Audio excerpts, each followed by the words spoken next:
Also, das erste Mal Zinedine Zidane unter Xabi Alonso. Arda Güler kann sowohl das eine als auch das andere. Oh, oh, oh, inside tactics only on Vibe FM. We break it down again and again. From locker room minds to the stadium lights, tactics revealed, feels just right. Oh, oh, oh, oh.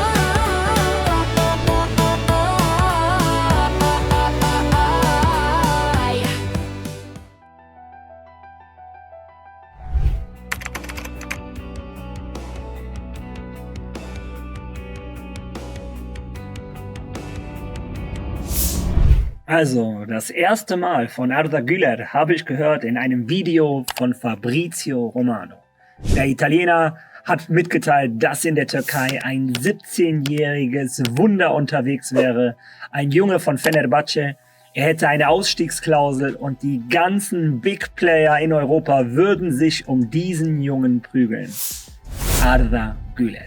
Ich war zunächst etwas skeptisch, weil ich schon mal so einen Hype mitbekommen hatte damals um einen gewissen Emre Mor, und der hat sich im Nachhinein ja nicht so durchsetzen können, wie man es vorher gedacht hätte. Aber ich bin dann zu den Highlights von Arda Güler gegangen und ich war von Anfang an begeistert. Was für eine Eleganz, für eine Klasse, für eine Technik, für ein Auge mit 17 Jahren. Ab diesem Moment hatte ich den Wunsch, er muss zu Real Madrid. Und als er einige Wochen später dann nach Real Madrid kam, war ich verliebt. Insbesondere den Moment, den ich nie vergessen werde, bei seiner Präsentation. Als seine Mutter an seiner Seite geweint hat und er die Tränen weggewischt hat. Spätestens da hatte er mein Herz erobert.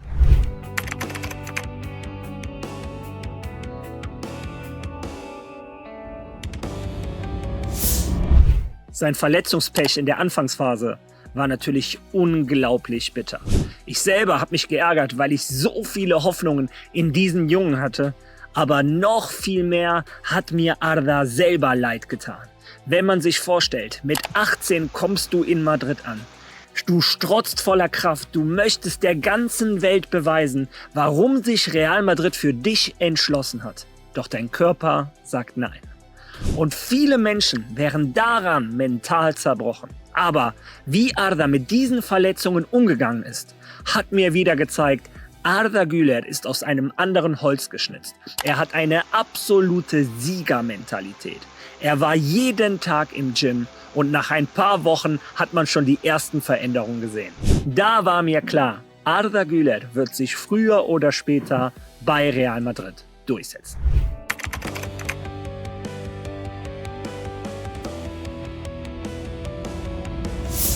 Ja, und wenn wir schon mal über mentale Stärke reden, die musste Arda auch ein zweites Mal unter Beweis stellen. Denn als sein Verletzungspech endlich vorbei war, kam die wohl größte mentale Probe von Arda Güler in seiner bisher jungen Karriere, Carlo Ancelotti. War die Zeit unter Carlo Ancelotti verloren? Mit Sicherheit nicht. Du lernst bei Real Madrid täglich etwas. Sein Körper hat sich verändert, er ist ein ganz anderer Athlet, als er vorher war. Jeden Tag zu trainieren mit absoluten Legenden wie einem Toni Kroos, einem Luka Modric, da lernst du jeden Tag auch etwas auf dem Trainingsplatz. Aber Arda Güler wollte spielen. Das sah man bei jeder einzelnen Trainingseinheit. Und man hat auch gemerkt, als Carlo Ancelotti ihn immer und immer wieder auf die Bank gesetzt hat, das hat den jungen Türken sehr getroffen. Aber auch da hat er zum zweiten Mal eine unglaubliche mentale Stärke bewiesen. Er hat nicht aufgegeben, er hat weiter gekämpft. Auf dem Trainingsplatz immer einer der auffälligsten, im Gym immer hart trainiert. Und früher oder später war Arda klar, ein Carlo Ancelotti wird nicht ewig auf der Ersatzbank von Real Madrid sitzen. Aber selbst unter Carlo Ancelotti hat er sich in den letzten Wochen durchgesetzt.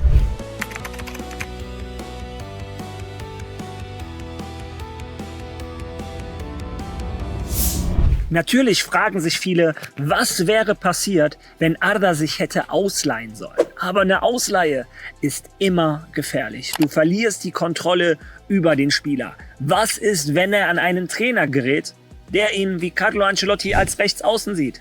oder als linken Verteidiger. Das hast du nie so ganz im Griff. Wenn man mir gesagt hätte, er wechselt zu Bayer Leverkusen unter Xabi Alonso und der bereitet ihn schon mal auf seinen Plan in Real Madrid vor, natürlich hätte ich da ja gesagt. Aber wenn es nach mir gegangen wäre, hätte er einfach von Anfang an viel mehr Chancen bei Real Madrid kriegen müssen. Denn die hatte er sich verdient.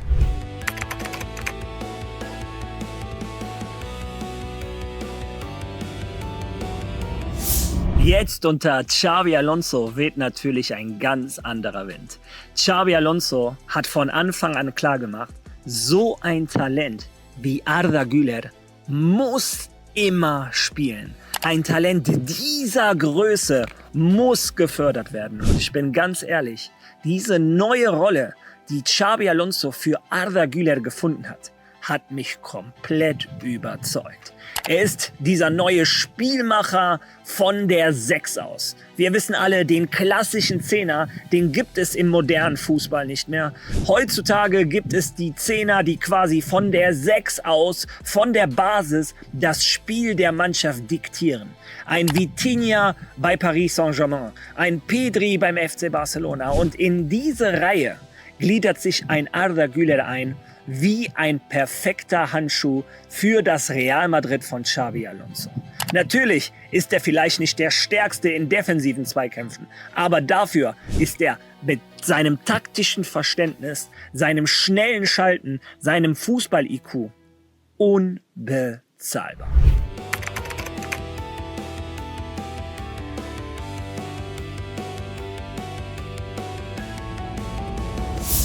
Und wir dürfen nicht vergessen, ein Arda Güler hat diese Position erst seit 4 Spielen inne.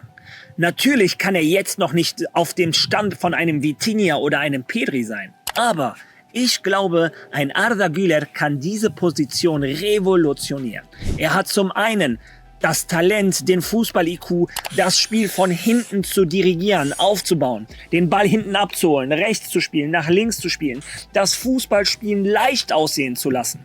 Dafür hat dieser Junge eine unglaubliche Qualität. Aber er hat auch noch einen linken Fuß mit einem Abschluss, der in der Welt des Fußballs selten ist. Seine Standardsituation brandgefährlich. Ich glaube, ein Arda kann sowohl der Dirigent sein, als auch der Scharfschütze. Und deshalb glaube ich, er kann diese Position revolutionieren.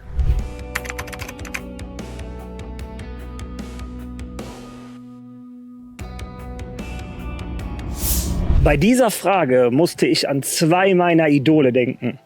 Zinedine Zidane und Toni Kroos. Auch diese Spieler hatten eine unglaubliche Eleganz. Und auch diese Spieler hatten die Gabe, ein Fußballspiel langsam aussehen zu lassen. Ein Toni Kroos wurde oftmals dafür kritisiert, Stichwort Querpass Toni. Aber was ein Toni Kroos damit gemacht hat, was ein Arda Güler jetzt bei Real Madrid damit macht, ist das Spiel zu kontrollieren, das Tempo des Spiels zu kontrollieren. Deine Mitspieler können aufrücken, deine Mitspieler können mal durchatmen, können auf ihre Position gehen, können das Spiel dominieren. Und deshalb kann ein Arda Güler genau wie ein Toni Kroos das Spiel kontrollieren. Aber er kann auch wie ein Zinedine Zidane, wenn es drauf ankommt, wenn du im letzten Drittel bist, in einer Millisekunde den Ball annehmen, den letzten Pass spielen, den Torschuss suchen. Arda Güler kann sowohl das eine als auch das andere.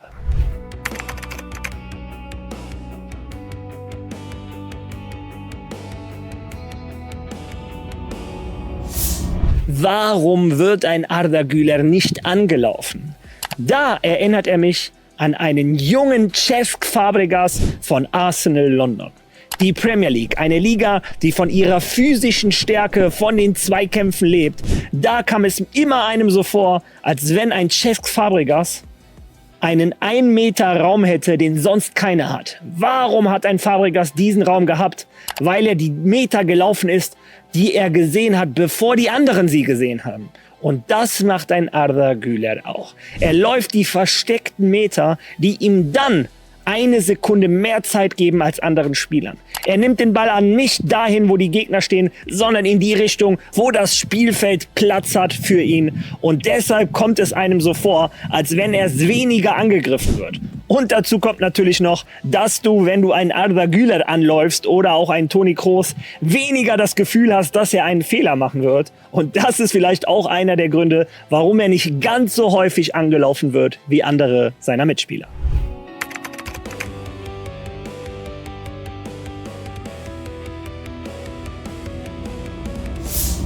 Das mit dem Ballmagnet hat tatsächlich nicht nur Carlo Ancelotti gesagt, sondern jetzt auch ein Xabi Alonso. Und zwar ist Arda jemand, der den Ball braucht wie die Luft zum Atmen. Ein Arda ist keiner, der sich hinter einem Gegenspieler versteckt. Ein Arda ist immer der entgegenkommt, der den Ball verlangt.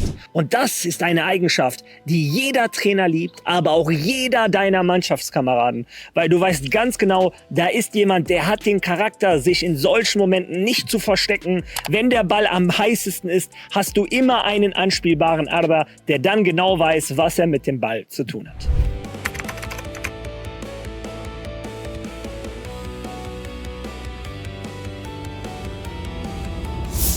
Ich persönlich fand den Vergleich Arda Güler und Lamine Yamal noch nie passend.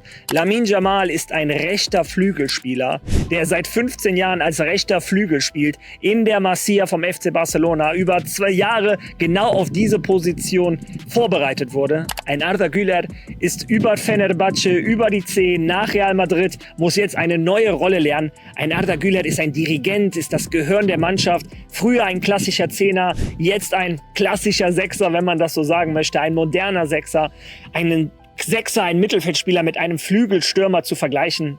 Das ist wie Äpfel und Birnen zu vergleichen. Ein Arda Güler hat auf seiner Position wahrscheinlich das größte Talent in der Welt des Fußballs. Ein Lamine Yamal hat auf seiner Position das größte Talent auf der Welt des Fußballs. Der Vergleich wurde oft genommen, weil nun mal der eine bei Barca spielt, der andere bei Real Madrid. Man wollte dieses Messi, Cristiano Ronaldo wieder haben. Aber die Jungs spielen auf komplett anderen Positionen. Und meiner Meinung nach sollte man einfach beide genießen.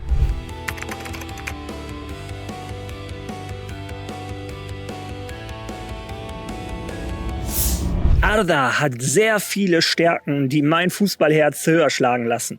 Zum einen sein linker Fuß, das ist ein Gemälde, seine Freistöße, seine Ecken, sein Pass in die Tiefe. Aber wenn ich eine Eigenschaft von Arda Güler hervorheben müsste, wäre das sein Fußball-IQ.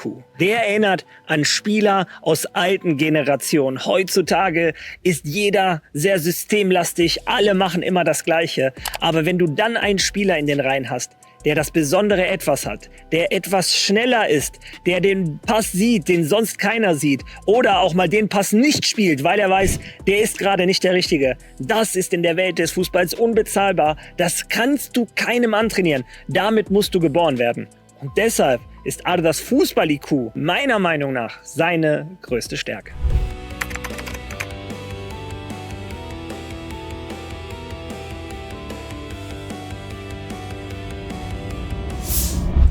Warum Arda Güler so sehr von Menschen geliebt wird außerhalb der türkischen Community, ist für mich natürlich schwer zu beurteilen. Ich kann aber beurteilen, warum ich ihn so sehr liebe. Punkt Nummer 1, seine Mentalität.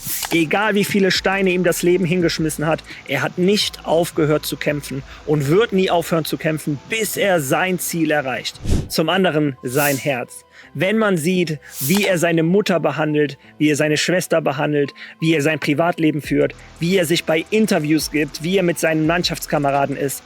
Dieser Junge ist der Schwiegersohn, den sich ein jeder Vater wünscht. Er hat nichts Böses in seinem Herzen. Und das ist der Grund, warum ich diesen Jungen liebe, obwohl ich Spanier bin, also kein Türk.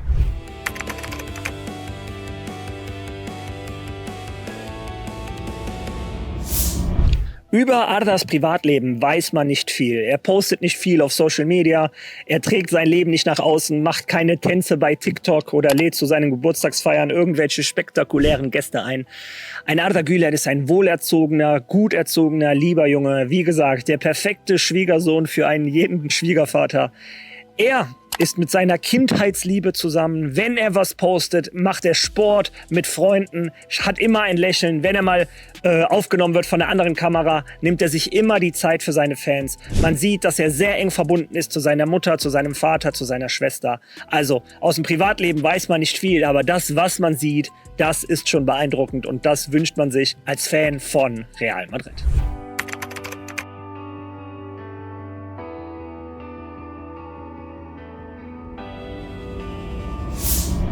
In der Mannschaft hat sich ein Arda Güler schon immer sehr gut mit einem Fede Valverde und einem Brahim verstanden. Wir alle erinnern uns noch an die Bilder, als er sie eingeladen hat zu sich zu Hause zum Grillen, die Fotos mit den beiden. Immer wieder ist Arda mit den beiden auf dem Trainingsplatz zu sehen, aber jetzt mit Dienhausen scheint eine neue Connection entstanden zu sein, genau wie am Ende der letzten Saison mit Endrick. Die beiden Jungs mussten durch das gleiche Schicksal unter Carlo Ancelotti. Das hat die beiden unglaublich verbunden. Immer wieder hat man die beiden gesehen.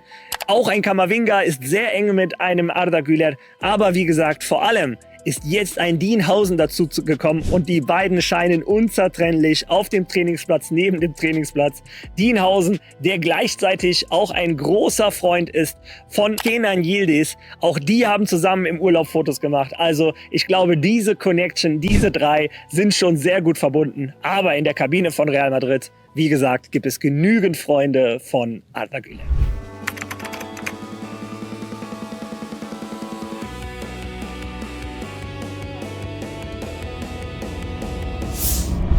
Zu der Polemik rund um Jude Bellingham und Arda Güler dürfen wir nicht vergessen, dass wir hier über Real Madrid reden, den größten Fußballverein der Welt. Aus jedem kleinen Konflikt wird versucht, das Größte zu machen. Was ich persönlich da gesehen habe: zwei Leader, zwei ehrgeizige Gewinnertypen, die Fußball gewinnen wollen, die Spiele gewinnen wollen.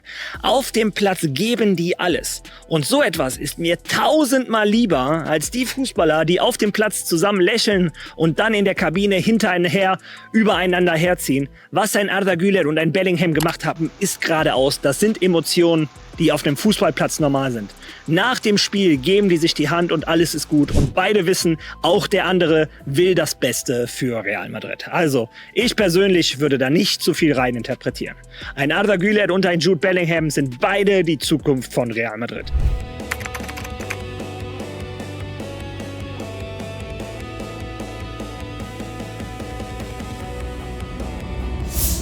Seit Arda Güler bei Real Madrid spielt, habe ich jedes einzelne Spiel der türkischen Nationalmannschaft in voller Länge gesehen. Ich selber war sogar bei der EM in Dortmund, um Türkei gegen Georgien zu sehen. Und ich muss sagen, was die Türkei gerade für eine Generation heranbringt, ist unglaublich. Wir können ohne Zweifel meiner Meinung nach von der goldenen Generation der Türkei sprechen. Die zwei Spieler, die da meiner Meinung nach am meisten herausstechen, sind Kenan Yildiz und Arda Güler. Und meiner Meinung nach ist der Anführer der Zukunft, der Spieler, der eine Legende werden kann in der Welt des Fußballs, Arda Güler. Nichts gegen Kenan Yildiz, ein super Kicker, absolute Weltklasse, aber meiner Meinung nach eine Stufe drüber noch Arda Güler.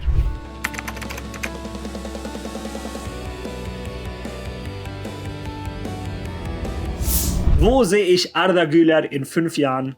Da, wo er jetzt ist. Als Stammspieler von Real Madrid, mit mehr Gewicht in der Mannschaft, mit mehr Gewicht in der Welt des Fußballs, als verlängerter Arm von Xabi Alonso auf dem Platz und hoffentlich mit einigen Champions League Pokalen, die er in die Luft halten durfte.